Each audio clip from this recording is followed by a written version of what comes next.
主子，我听小琴说了，龙帮主天天在帮里面瞎忙活，好像就怕自己闲下来似的。哎，我跟你说啊，这是我刚选的。我知道，你看我这跟你说好不好看？你这个，快走快走。现在咱们丝绸庄的姑娘，一个个的吓死人。怎么了？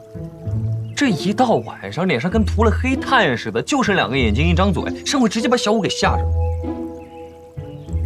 不就是抹个美白面膏吗？有什么稀罕的？您知道吗？我听说，这些都是杜小姐给每个人发的，而且，杜小姐每天都在中午给女员工教什么美妆技巧。当初是小仙怕脂粉污了丝缎，特意下规定，上工时不要施粉黛。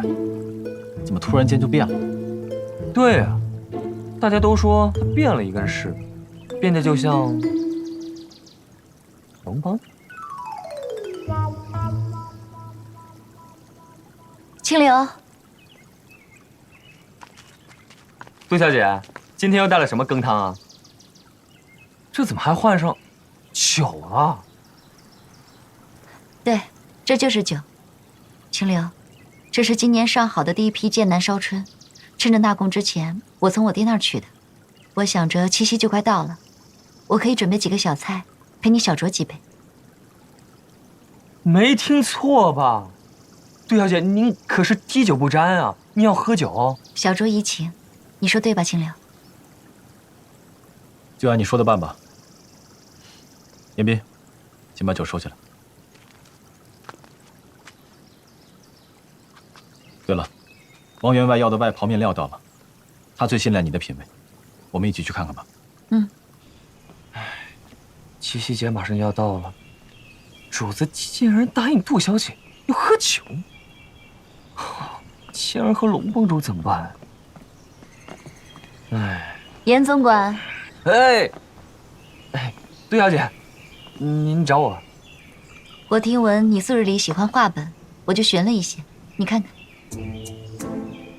我这都绝版，要送我吗？自然是给严总管的，你喜欢就好。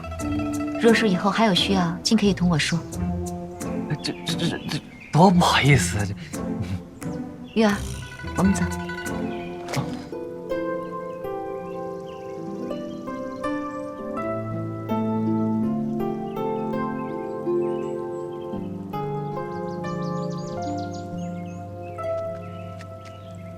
今日祭珠仪式结束。今天是七夕节，如果第2天谁乞巧成功，盒子里的蜘蛛吐丝最密，那大当家会有特别的礼物。哎，大家今晚可以在丝绸庄乞巧欢庆，但是注意火烛。散了吧。哎，走。清流，我们今晚也有锦江如何？我订了一条船，船上的厨子是我特意从长安的最清坊请来的，我们可以把酒关心。那叫上龙帮主一起吧。这七夕是郎君娘子互诉衷肠的日子，龙帮主可能有约了吧？我准备了一件高丽锦的成衣送给他。非得在今日吗？